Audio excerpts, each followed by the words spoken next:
আসসালামু আলাইকুম, সকলকে স্বাগত জানাচ্ছি। আমি আহসানুদ্দিন নোমান। আপনাদের অনেকেরই একটি মানে রিকোয়েস্ট ছিল যে কিভাবে আম একটি ইমেজের ট্রান্সপারেন্ট করতে পারেন। মানে জেপিজি সেভ করার পরে যেন ট্রান্সপারেন্ট দেখা যায়, যে দাবার ঘরের মতো যে খোপ যে দেখা যায়, এটা যেন দেখা যায়, এটি একটি বিষয়। তারপর যে বিফোর আফটার কীভাবে আমরা তৈরি করব। অনেকে একেবারে বিগিনার আছেন, নতুন আছেন, যারা মানে গিগ ইমেজ থেকে শুরু করে বিভিন্ন ধরনের যে পোর্টফোলিও ইমেজগুলো রেডি করছেন, সেটি অনেকে পারছেন না। তা সেটি আজকে বিস্তারিত দেখিয়ে দেওয়ার সর্বোচ্চ চেষ্টা করবো। আশা করি ইনশাল্লাহ ভিডিওটি শেষ পর্যন্ত দেখবেন, তাহলে আমার মনে হয় আজকের যে সমস্যাটুকু আছে সেটি সমাধান হয়ে যাবে ইনশাআল্লাহ। আমরা একটি কাজ করব, সেটি হচ্ছে যে সর্বপ্রথম আপনাদের ফটোশপ ওপেন করতে হবে। ওপেন করার পর আপনারা যেরকম দেখতে পাচ্ছেন একটি ইমেজ নিয়েছি আমি। এই ইমেজটি ইতিমধ্যে কিন্তু আমার কমপ্লিট করা আছে। দেখেন, এটা হচ্ছে যে বিফোর ইমেজ আর এটা হচ্ছে আফটার ইমেজ, মানে কমপ্লিট ইমেজ। এরকম একটা ইমেজ। আপনি যদি এই রিলেটেড কোনো কিছু একটা ইমেজ দিতে চান, ব্যাকগ্রাউন্ড রিমুভ টাইপের কিংবা এই টাইপের কিছু একটা যদি দিতে চান, তাহলে আপনি এইভাবে করতে পারেন। মানে আমি পদ্ধতিটা দেখিয়ে দিচ্ছি আপনাদেরকে, যে কোনো ইমেজের ক্ষেত্রেও আপনারা এই কাজগুলো করতে পারবেন। এখন আমার প্রশ্ন হচ্ছে যে ট্রান্সপারেন্ট আমি কোথায় পাবো? আমি যদি এটাকে এখন সেভ করি, পিএনজিতে সেভ করি, তাহলে কিন্তু মানে কোনো ব্যাকগ্রাউন্ড ছাড়া যদি সেভ করি, তাহলে কিন্তু দেখা যাবে একটা জেপিজি সাদা ব্যাকগ্রাউন্ড সেভ হবে। আমি একটু সেভ করে আপনাদেরকে দেখাই, তাহলে বুঝতে পারবেন। আমি সেভ এস দিলাম। আমি এটা যে ডেস্কটপে একটা সেভ করি, জেপিজি দিয়ে যদি সেভ করি একটা, যেমন এখানে আমি সেভ করব আপনার 1 2 3, ঠিক আছে, 1 2 3 দিয়ে আমি সেভ করলাম। এটা জেপিজি সেভ করলাম। তাহলে আমি একটা ট্রান্সপারেন্ট সেভ করি, কি দেখাচ্ছে? ট্রান্সপারেন্টটা হবে পিএনজিটা হচ্ছে ট্রান্সপারেন্ট। এটা হবে 1 2 3 4 5 6। আমি এটা দিলাম, দেওয়ার পর ওকে দিলাম। তাহলে এখন রীতিমতো আমার এটা কিন্তু সেভ হয়ে গিয়েছে। আচ্ছা, যদি সেভ হয়ে যায়, তাহলে আমরা এটা কোথায় পাবো? ইমেজগুলো গেল কোথায়? 1 2 3 1 2 3 4 5 6 হারিয়ে গেল মনে হচ্ছে। আচ্ছা দেখি, 1 2 3, হ্যাঁ পেয়েছি একটা। আরেকটা হচ্ছে ট্রান্সপারেন্ট। ইমেজটাকে এখানে নিয়ে আসি। ইমেজটা যেটা দেখতে পাচ্ছেন, এটা হচ্ছে জেপিজিতে আমি সেভ করার পরে যে ব্যাকগ্রাউন্ড আছে, মানে আপনি যদি জেনারেল কোনো ব্যাকগ্রাউন্ড না দেন, তাহলে অ্যাজ ইউজুয়াল যে ব্যাকগ্রাউন্ডটা নেবে সেটা হচ্ছে সাদা ব্যাকগ্রাউন্ড নেবে। তাহলে আমি কিন্তু সাদা ব্যাকগ্রাউন্ড পেয়েছি। আমি যদি এখন ট্রান্সপারেন্টটা যেটা আছে, সেটা কোথায় হারিয়ে গেল আমার? ট্রান্সপারেন্ট। আচ্ছা, আমি আবারও সেভ করি, এটা খুঁজে পাচ্ছি না। ট্রান্সপারেন্টটা যদি, আচ্ছা, এটা অন্য জায়গায় সেভ হয়েছে। আমি এটাকে যদি আমি ট্রান্সপারেন্ট সেভ করি, অল ইমেজেস 1 2 3 4 5 6, আমি এটা এখান থেকে সেভ দিলাম। সেভ দেওয়ার পর আমরা পেয়েছি ইতিমধ্যে এটাকেও। আমি এটাকে এখানে নিয়ে আসলাম। দেখেন, দুটো ইমেজ কিন্তু দুই ধরনের দেখা যাচ্ছে। এখানে দেখেন, একটা সাদা ব্যাকগ্রাউন্ড সহ দেখা যাচ্ছে, একটা কিন্তু ব্যাকগ্রাউন্ড ছাড়া দেখা যাচ্ছে। ব্যাকগ্রাউন্ড ছাড়াটাকে যদি আমরা ওপেন করি, এটা সাদা ব্যাকগ্রাউন্ড এই মুহূর্তে দেখতে পাচ্ছেন, বাট এটা আসলে সাদা নয়, এটার পিছনে কিছুই নাই, মানে ট্রান্সপারেন্ট, মানে একবার ঝকঝকা পিছনে দেখা যাচ্ছে। দুইটা দুই ধরনের। এখন আমার প্রশ্ন হচ্ছে যে এই যে দাবার ঘরের মতো যে জায়গাগুলো আপনারা দেখতে পাচ্ছেন, এগুলোকে কিভাবে অ্যাড করবেন? আপনারা এই ইমেজটাকেও এখান থেকে এই চোখটার উপর, মানে এটাকে ভিজিবল করে দিয়ে, তারপরে আপনি এখান থেকে এইটার একটা পিকচার নিয়ে নেবেন। পিকচারটা কীভাবে নেবেন? আপনি অনেক কটা পদ্ধতিতে পিকচার নিতে পারেন, যেমন লাইট শুটের মাধ্যমে নিতে পারেন। আপনি এখান থেকে যে ইয়েটা আছে, সরাসরি যে প্রিন্ট স্ক্রিন দিয়ে একটা কিবোর্ড থেকে যে ইয়েটা আছে, এটাতে ক্লিক করলে আপনি পাবেন যে প্রিন্ট স্ক্রিন, যেটা তিনটা যে স্কল, লক, পোস্ট, ব্রেক, তারপর যে আপনার প্রিন্ট স্ক্রিন এসওয়াইসি রাক, এটা থেকে ক্লিক করলে আপনি নিতে পারবেন। বিভিন্ন পদ্ধতিতে নিতে পারবেন। তারপরে আপনার আরও কিছু পদ্ধতি আছে, এই যে স্ন্যাপচ্যাট, মানে সরি, এই যে স্ন্যাপিং টুল যেটা আছে, সেটা দিয়ে নিতে পারেন। আমি স্ন্যাপিং টুলের মাধ্যমে নেই আপাতত। আমি এইটার একটা সরাসরি এই যে এখানে ক্লিক করে আমি এটা নিলাম। নেওয়ার পর আমি এটাকে সেভ দিই, আপাতত জেপিজি সেভ দিই, জিজিজি দিয়ে সেভ দিলাম, তাহলে আমার ইয়ে থাকবে। আচ্ছা, জিজি দিয়ে সেভ দেওয়ার পর জি কোথায়, এই যে পেয়েছি আমি। এখন এটাকে আমি আমার ফটোশপে ওপেন করলাম।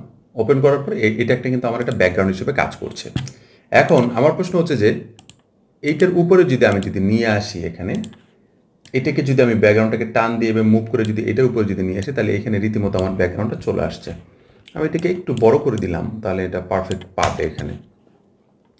এখন এটার উপর যদি ক্লিক করে দেখেন, এটা পুরোপুরি একটা সেভ হচ্ছে। এখন এটাকে যদি আমি সেভ করি, ঠিক আছে, আমি যদি সেভ করি, আমি অল ইমেজের ভিতরে সেভ করি এখানে, তাহলে সুবিধা হবে। আমি যদি এটাকে এখন জেপিজি সেভ করি, তাহলে দেখবেন যে এটা আমার জেপিজি দেখা যাচ্ছে। এই যে দেখেন জেপিজির ভিতরে কিন্তু এখন আপনাকে মনে হচ্ছে ট্রান্সপারেন্ট, ঠিক আছে। তাহলে এখন আমরা যে কাজটা করব, আমাদের তো এটা 50% প্রয়োজন আছে, তাই না? তাহলে 50% আমরা একটা গ্রিড নিয়ে নিই, তাহলে 50%-এর গ্রিডটাতে আমরা বুঝতে পারবো। তো এটা কাজতে করে যদি আমরা যদি সরাই দিই, শিফট ধরে যদি সরাই, তাহলে আমাদের সোজা যাবে, এতটুকু আসবে। That's fine. আমি যদি এখন গ্রিডটাকে তুলে দিতে চাই, ডিলিট করে দিলে ডিলিট করে দিতে পারো, অথবা কিবোর্ড দিয়ে Ctrl+H চাপ দিলে সেটা চলে যাবে। এখন বোঝা যাচ্ছে যে আপনি কি কাজটুকু করেছেন এখান থেকে। এখন আমার আরেকটু বিষয় কাজ করা দরকার। আমার যে অরিজিনাল ইমেজটা আছে, এটার অর্ধেক অংশ আমার এখান থেকে প্রয়োজন। তাহলে এখান থেকে আমরা যেটা নিয়েছিলাম 50%, এখান থেকে আমরা আরেকটা গ্রিড নিই। নেওয়ার পর আমরা কিন্তু আরেকটা কাজ করতে পারি, সেটা হচ্ছে যে এই যে নিচের যে জায়গাটা দেখতে পাচ্ছেন, অরিজিনাল যে ইমেজটা দেখতে পাচ্ছেন, সেই ইমেজ থেকে কিন্তু আপনি কপি করে নিতে পারেন, কপি করে নিয়ে কাজ করতে পারেন। কীরকম কাজ আমি বলে দিই। সেটা হচ্ছে যে আপনি এখান থেকে যদি এই যে রেক্টেঙ্গুলার টুলটা যেটা দেখতে পাচ্ছেন, এখান থেকে যে চারকোনা রেক্টেঙ্গুলার টুলটা আছে, এটা যদি এখান থেকে নিতে পারেন, এতটুকু নেওয়ার পরে কিবোর্ড থেকে যদি Ctrl+J চাপ দেন, এই লেয়ারটা সিলেক্ট থাকা অবস্থায়, তখন আপনার শুধু অতটুকু জায়গা কপি হয়ে যাবে। তাহলে এটাকে যদি আমি এখানে উপরে তুলে দিই, তারপরে এটাকে যদি দিয়ে দিই, এটাকে যদি দিয়ে দিই, এটাকে যদি দিয়ে দিই, তাহলে দেখবেন কিবোর্ড থেকে Ctrl+H চাপ দিয়ে এটাকে করে দিলাম, তাহলে হলো। এখন কি বোঝাচ্ছে এখানে? বোঝাচ্ছে যে এটা হচ্ছে অরিজিনাল ব্যাকগ্রাউন্ড, এটা হচ্ছে সাদা ব্যাকগ্রাউন্ড, এটা হচ্ছে ট্রান্সপারেন্ট ব্যাকগ্রাউন্ড। আপনি কীভাবে চান আমি সেভাবে আমি আপনাকে দিতে পারবো। এটা আমি বায়ারকে বুঝাচ্ছি যে আপনি যেভাবে চাবেন আমি সেভাবে আপনাকে আমি দিতে পারবো, কোনো সমস্যা নেই। এখন আপনি অ্যানাদার কোনো কালারও কিন্তু এখানে এঙ্গেজ করতে পারেন, নিতে পারেন। কীরকম অ্যানাদার কালার? এই যে জায়গাটা যেটা দেখতে পাচ্ছেন, এই জায়গাটাতে পুরোটা একটা ট্রান্সপারেন্ট আছে, তাই না? তাহলে আমরা চার কোণা যদি ভাগ করে যদি করি, তাহলে কিন্তু এই জায়গাটাতে আমরা অন্য একটা কালারও দিতে পারি, আমরা ইচ্ছা করলে, কোনো সমস্যা নেই। কীরকম কালার দিতে পারি? কিবোর্ড থেকে Ctrl+H চাপ দিয়ে আমাদের গ্রিডটাকে আবার নিয়ে আসলাম, নিয়ে আসার পরে এইটার উপরে ক্লিক থাকা অবস্থায় আমরা রেক্টেঙ্গুলার টুল সিলেক্ট করলাম, করার পর আমরা যদি এই জায়গাটা যদি আবার ক্লিক করি, এটার উপর একটা নিউ নিব। এই যে এখান থেকে একটা নিউ আছে, যে সবার নিচে যে দেখতে পাচ্ছেন এখানে একটা নিউ লেয়ার আমরা আলাদা নিয়ে নেব। নিয়ে যাওয়ার পর এই যে এখান থেকে আমরা পেইন্ট বাকেট টুলের মাধ্যমে এখান থেকে যে কোনো একটি পছন্দের কালার আমরা সিলেক্ট করে নেব। সেটা যে কোনো কালার আপনি নিতে পারেন। আপনি যদি এখান থেকে এই ধরনের কালারও নিতে চান, কিংবা আপনি যদি ব্ল্যাক কালার নিতে চান, যেমন এটার একটা ব্ল্যাকের কাছাকাছি একটা কালার আছে, সেটা নিয়ে নিলাম। এখানে দেওয়ার পরপরই আমাদের এটাকে এই লেয়ারটাকে এটার উপরে দিতে হবে, তাহলে এখানে বোঝা যাবে যে এটা আমার হয়েছে। তাহলে এখন কিবোর্ড থেকে Ctrl+H চাপ দিয়ে এটাকে তুলে দিই, তাহলে দেখতে পাচ্ছেন যে এখানে চারটি কালার, মানে চারটি পজিশনে আমি কিন্তু নিয়ন্ত্রণ করতে পেরেছি। এই জায়গাটা যেটা দেখতে পাচ্ছেন, এই জায়গাটা হচ্ছে যে সর্বপ্রথম অরিজিনাল ইমেজ, এই জায়গাটা হচ্ছে সাদা হোয়াইট ব্যাকগ্রাউন্ড, এটা হচ্ছে ট্রান্সপারেন্ট ব্যাকগ্রাউন্ড, আর এটা হচ্ছে আপনার এনি আদার কালার, কোনো মানে যে কোনো কালার বায়ার যদি চায় সেটা আপনি দিতে পারবেন। তার মানে বোঝাই যাচ্ছে যে এটা রীতিমতো আমার কাজটা কমপ্লিট হয়ে গেছে। এখন এটাকে যদি আমি জেপিজিতে সেভ করি, আমার কি দেখা যাবে? এই রেজাল্টটাকে আমি পাবো কি না, আমি সেভ করে দেখতে পারি। তাহলে আমি যদি এটাকে সেভ করে দেই, এখান থেকে মোটামুটি জেপিজি সিলেক্ট করে দেব। সিলেক্ট করে দেওয়ার পর আমি সেভ দিলাম। সেভ দেওয়ার পর আমি এখান থেকে গিয়ে দেখি যে আমার অরিজিনাল ইমেজটা পেয়েছে কিনা। দেখেন আমি যেভাবে করেছি সেভাবে পেয়েছি। এটি একটি বিষয়। এখন প্রশ্ন আসতে পারে যে আসলে এখানে যে ইমেজগুলোর উপরে আমরা অনেক সময় টেক্সট দিয়ে থাকি, আসলে টেক্সটগুলো কতটা গুরুত্বপূর্ণ কাজে দেয়? আসলে এখানে মানে টেক্সট, মানে চেষ্টা করবেন যে আপনার জায়গা থেকে টেক্সট না দেওয়াটাই উত্তম, মানে না দেওয়াটাই ভালো আমার কাছে মনে হয়। এখানে আপনি যে কাজটা কমপ্লিট করেছেন, এই কাজটা দেখেই কিন্তু একজন বায়ার বুঝতে পারবে আপনি কি করেছেন। আপনার এটা অরিজিনাল ইমেজ ছিল, এটা হোয়াইট ব্যাকগ্রাউন্ডে আছে, এটা ট্রান্সপারেন্টে আছে, এটা অ্যানাদার কোনো কালারে আছে, এটা কিন্তু অরিজিনাল একটা বায়ার দেখতে পারবে। আপনি এখানে বিফোর, আফটার, ট্রান্সপারেন্ট এগুলি এত কিছু লেখার প্রয়োজন নেই। যে বায়ার আপনাকে কাজ দিবে তার যদি এই ধরনের কোনো কাজের প্রয়োজন হয়, তাহলে সে কিন্তু সেটা বুঝে যাবে যে আমার কোনটা প্রয়োজন, আপনার কাছে কিন্তু সরাসরি আসবে। এখানে যখন ওভার টেস্টিং করবেন, মানে টেক্সট যখন ওভার দিবেন, তখন কিন্তু ফাইবার এটাকে প্রমোশন চালায় না সাধারণত। এটা তাদের জায়গা থেকে এটা বলাই আছে যে আমরা, মানে তোমরা বেশি এই মানে টেক্সট ওভার টেক্সটিং করবো না, এটা নিষেধ করা আছে। আপনি তাদের যে সাপোর্টের যে জায়গাটা ইয়েটা আছে, হেল্প সেন্টার যেটা আছে, ওইখান থেকে গেলে আপনারা দেখতে পারবেন তাদের যে কি কি ইমেজগুলো দেওয়া যায়। ইতিমধ্যে আমি কিন্তু ইউটিউবে একটি ভিডিও দিয়েছিলাম যে কোন কোন ইমেজগুলো কীভাবে ওভার টেক্সটিং করা যায়, কীভাবে আপনার ইমেজগুলো দেওয়া যায়, এই বিষয়গুলো নিয়ে রীতিমতো আমি আপনাদেরকে দিয়েছি। এখন এই ইমেজটাতে যদি আপনি আরও একটা কিছু করতে চান, যেমন সে এক্সাম্পল আপনি এই ইমেজটাতে বিফোর আফটার এটা যদি কোনো কালার কারেকশন করে থাকেন, আসলে আদৌ আমার কালার কারেকশন আছে কিনা আমি জানি না, হতে পারে কালার কারেকশন আছে কিনা। আচ্ছা, এই যে ইমেজটা যেটা অরিজিনাল ইমেজটা আছে, কন্ট্রোল জে দিয়ে আমি একটু কপি করে সবার উপরে নিয়ে আসি, দেখি আমার এটা কি ঠিক আছে কিনা। না, আমি এটা এখন পর্যন্ত আমি কোনো কালার কারেকশনের কোনো কিছু চাইনি। তারপরেও আমি চেষ্টা করি একটা জিনিস দেখানোর জন্য, সেটা হচ্ছে যে এই ইমেজটা যদি অরিজিনাল থাকে কিংবা থাকে, তাহলে আমি কন্ট্রোল এইচ দিয়ে আবার ওইটাকে নিয়ে আসি, একটু নিয়ে আসার পরে আমি যদি এটাকে কিবোর্ড দিয়ে কন্ট্রোল জে দিয়ে কপি করি, তাহলে দেখবেন যে এই জায়গাটা কপি হয়ে গেছে, এই অর্ধেকটা সাইড কপি হয়ে গেছে এখান থেকে, ঠিক আছে, অর্ধেকটা সাইড কপি হয়ে গেছে।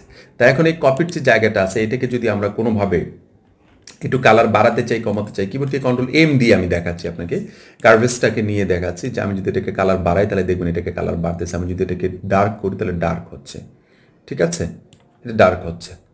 এটা ইতিমধ্যে এরকম একটা পজিশন হয়ে গেছে, তাতে বোঝা যাচ্ছে যে কোনো বায়ার যদি কালার কারেকশনও করতে চায় সেটাও কিন্তু করতে পারবো। অনেকগুলো ইমেজ দেখবেন ওয়েবসাইটে, দেখবেন যে এরকম ভাগ ভাগ করে দেখে। আমি একটা অন্য একটি ইমেজ আপনাদেরকে দেখাই, তাহলে বুঝতে পারবেন প্রপারলি।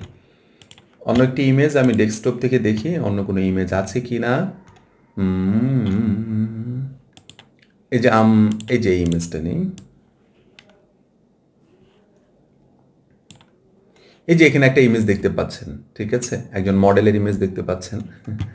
এই এই মডেলের ইমেজটাকে আমি যদি অর্ধেকটাকে মানে কালার করে দেই, যে আমি এটা থেকে এটা করেছি, এটা যদি বুঝাতে চান আপনি, তাহলে কিভাবে করতে পারেন?